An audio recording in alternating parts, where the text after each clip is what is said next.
I also have to remind you that you need to look your best today because this event is being webcast. It's streaming live across all media.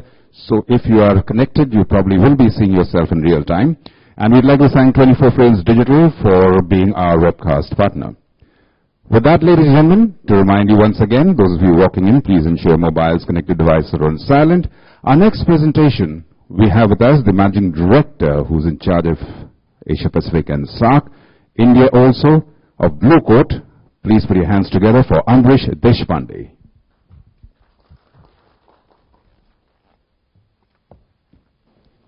Thank you and good morning. It's great to see all of you here. And while I was sitting in the morning, I came in and I was listening to the panel discussion that was just happening before the tea break could start. And there were some interesting facts and probably discussions that were happening around the compliance, the processes, and all those kind of things.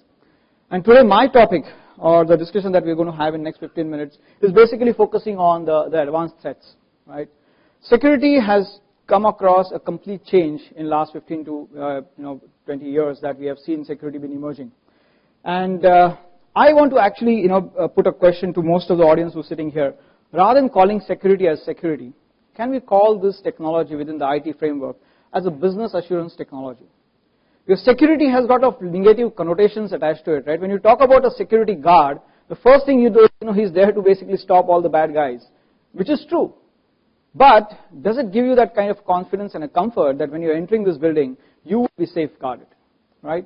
So the first thing that we are going to do as a vendor is which actually trying to change the name to business assurance technology instead of calling it as a security. And then I'm going to actually challenge some of the things that we have been doing in the past. Basically, let's revisit. All of us sitting in this room probably have been driving for quite some time now. And if you just go back to your driver's seat and start holding the steering, and the way we have been holding the steering and driving our cars in the past, it's basically in the 10-2 position. And I think what we are trying to do now in security is basically we are driving the car with the 10-2 position, with the steering in 10-2 position as such. What has happened in past few years in the car industry is security has become very important, right? And now you see all kind of security features being added to the car, apart from it getting more and more sturdier. What has been found is this. The diagram that I've shown here down, if you see, this is an ideal way a steering wheel should be held when you're driving on a highway. And the reason is, if in case you meet with an accident, the airbag which is there for your security blows up, it's very difficult for if you're holding the steering in a 10-2 angle, that it may actually damage your chest because the hands are going to get blown back. And this is exactly what has been happening in our security industry, friends. We have been doing security over years by throwing products and products at it, but without realizing that today we need to relook at the whole architecture, the way security has emerged in today's world, and especially on the advanced threat front. So let's keep this thing in mind that today we are going to talk about changing the basic architecture or the approach towards security rather than talking about throwing another product and trying to challenge the threats that are coming to us. It's also important that if we realize that in last 2 years or so, and this is the statistics coming from various reports that we have collected, 90% of the companies, and when I talk about 90% of the companies, these are basically the large enterprise organizations, maybe Fortune 2000 companies, have been breached at least once. So the whole approach, right, prevention is not enough, is going to be there.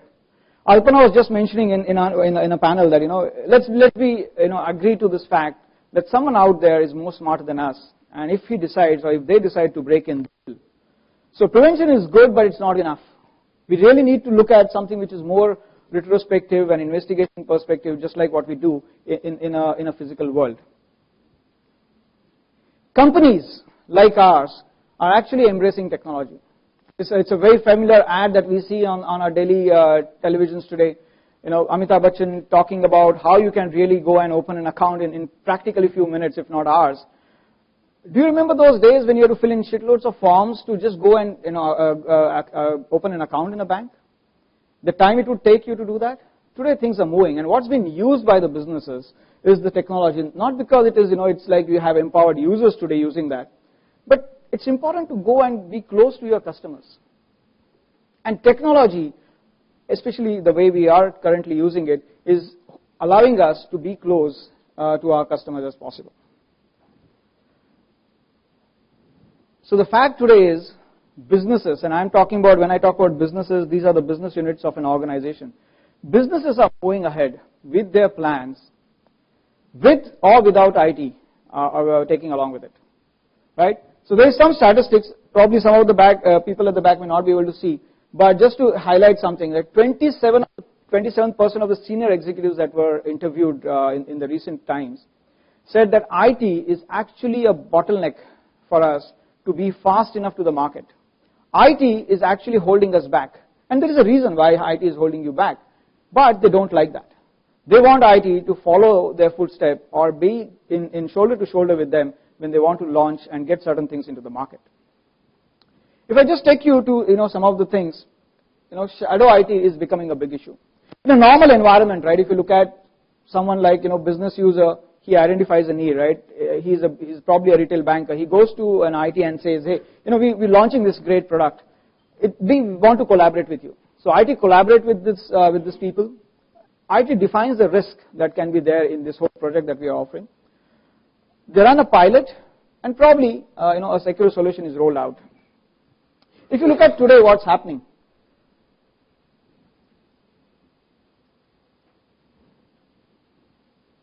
It's not working? Yeah, exactly.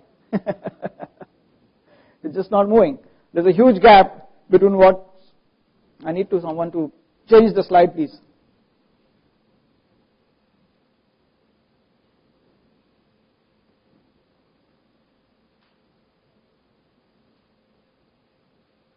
Sorry. So while this is getting done, what's happening today, if you look at realistically, is IT is considered more of a bottleneck than anything else. So if a business unit wants to really drive this whole agenda of launching certain things new, using the social media as a platform, utilizing some of those benefits that we can bring from an IT perspective, it's becoming a challenge. If I look at today's change in the whole landscape that we are seeing from an advanced threat perspective, we are seeing nation-state attacks, we are seeing hacktivists coming in, we are seeing various of these insider threats that are coming in, we are seeing various cyber criminals attacking, and they attack a large organization through various ways: DDoS, APTs, advanced malwares, various all these things. I don't think I need to spend time on giving some kind of a detailed explanation on what these attacks are. People in this room know about this. But what we have done is we have actually thrown different products to tackle these risks. We started building firewalls, we started building IPS, we bought in an AV, we bought in a DLP, we bought in an email security, a web security, and we actually kept on throwing products after products on the challenges that has been thrown by the cyber criminals or the hacktivists onto us. And yet, there is no security which is foolproof. And today, there's a huge amount of, if you see in the between the circle, right, there's a huge amount of gap that exists. And let me spend a minute here, because it's important that we understand why we are discussing this. Security is not about just throwing a product at a problem and expecting that it is going to get resolved automatically. There's a gap that requires to be filled in, and one of the reasons why the gap exists is because most of the vendors or most of the products that we have bought over a period of last 5, 6, 10 years don't necessarily talk to each other. The firewalls don't talk to IPS, don't talk to AVs, don't talk to DLPs, and we are dependent on each of those product lines to basically make sure that we are still secure. There's a huge gap because of because of these reasons. Just a survey from Verizon studies that we had. If you look at these two charts, let me just take a minute to explain you what this is. The one on the left side, basically talking about 84% of the time, the breach happens, or the initial attack happens, within seconds, minutes, or maybe hours. That's the time it takes to breach an organization. But to identify that we have breached, it takes as much as a few weeks, maybe days, maybe months. And this is a huge gap. So on one side, you have these attackers who are actually getting into your system within few seconds or minutes or even days. And then you don't even know that you are breached, because the time it's going to be taken for you to identify that there's a breach in your organization maybe last up to months, maybe even years. And this is the time frame when you are most vulnerable. So all the kind of products or technologies that you have deployed in your environment are basically useless. Because firstly, the defense that you have built has already been broken. Someone has already infiltrated in your environment. And worst is, you don't even know about it because no one told you, or you were not able to find out that there was a breach that happened. It probably took you a consultant or a vulnerability assessment test or some kind of exercise that you conducted once in 6 months or once in a year to find out that there was a breach that happened. And this is extremely dangerous. On the other side, if you look at, right, there are various challenges that we face today. Cloud, someone was very excited to talk about cloud, and again, someone touched upon saying that why cloud is a dangerous thing right now to go on to. It's a lot of vulnerabilities over there.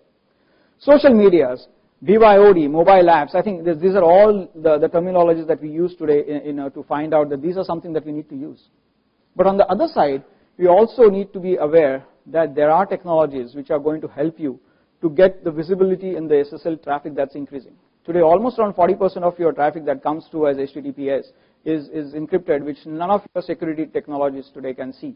If you turn on the SSLs on those technologies, your performance just degrades to maybe around 60 to 70%. And that's a big hole most of the companies face today. Content analysis. Do we really go and look at the content that is there? We've been using SIEM technologies for a very long time, building our SOCs, building our, some kind of a threat intelligence. The SIEM actually tells you, like a telephone, that this was a conversation that happened between A and B, but it really doesn't give you anything to do with the content which is on the conversation. Malware analysis and security analytics are the two areas where very clearly you need to understand that these are some of the areas that we need to be discussing and talking about going in the future. You require a balance to manage these kind of new initiatives that our organizations or businesses are going to drive. So basically the CXO's challenge that they have today is, who did this to us if at all attack happened? How did they do this? What systems and data were affected? Can we be sure it is over? And worst, can it happen again? If you cannot answer these questions in the discussion that you have post-breach, then I don't think the technology that we're using today is going to get any solutions for us. Now, while we say all these things, how do you ensure that all these technologies are secured and you still have a way? What we recommend as a third-party vendor is probably a last slide and spend 2 minutes on this, is more to do, don't go and talk about solving APT issues or advanced threat issues by putting another product into your fray. It's going to be a big challenge. We actually are talking about three-phased approach. This is an ongoing operation. You already bought in your firewalls, IPS, AV, DLP, and all of those kind of things. So those should be able to block the known threats. If they don't do those things, then you better change those technology any which way. But the intention is technology should be able to block the known threats that are coming in. In case you still don't catch those threats because these are APTs, then probably you would want to contain them rather than allowing them to pass into your environment. So there has to be a containerization, or there has to be some content that you need to still provide so that these threats don't infiltrate further and create damage. Now, there are a lot of smart hackers out there or bad guys who actually keep these threats very low profile or dead for almost 60 days and then get it activated. And that's why your third phase is equally important of having incident resolution and remediation. This, we believe, is going to be the future architecture. It doesn't have to be a particular product that you need to buy in over here, but if you follow this architecture as CIOs and the CISOs of the world today, believe me, from the time that you have identified a threat, from the time you are infiltrated to the time you find a threat in your environment, I think this is a process which is going to help you to make sure that you are able to provide a life cycle defense mechanism to address those advanced threats. And this is where I think we would want to differentiate. I have a couple of other things to talk about, and people in this room will probably interact later. But we as Blue Coat believe that this approach is what we would want to take in the future, rather than going and throwing and telling our customers buy a proxy AV or a proxy solution or some kind of other technology that will block your APTs. So thanks a lot for giving me this time and opportunity. If you have some questions or queries on these, I would be more than happy to answer those. I have a few of my colleagues standing here in this room, and more than happy to do that maybe during the break. Thank you. Sure. That was Managing Director, Blue Coat, Ambrish Deshpande. Thank you, sir, for a fine presentation and exactly finishing in time. May I please request Rishi Deshpande, Rishi Kapoor, to please do us the honors. Rishi Kapoor, who's the sector head for ET Edge, to present a memento to Mr. Deshpande.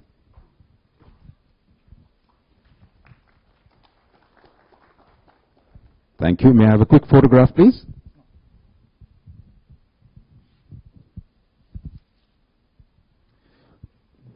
Thank you, Mr. Kapoor. Thank you, Mr. Deshpande.